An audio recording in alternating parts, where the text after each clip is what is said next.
এই অক্ষয় তৃতীয়া তিথিতে দ্রৌপদীর বস্ত্র হরণ করেছিল কুরু রাজসভায় কৌরবরা, যার কারণে এই পাপ আর স্খলিত হয় নাই। এই অক্ষয় তৃতীয়া তিথিতে ভক্ত শ্রেষ্ঠ সুদামা গোবিন্দের সঙ্গে সাক্ষাৎ করার জন্য দ্বারকায় গিয়েছিলেন।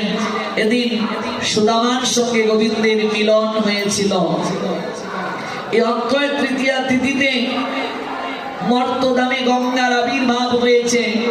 এই অক্ষয় তৃতীয়া তিথিতে গঙ্গার আবির্ভাব হয়েছিল।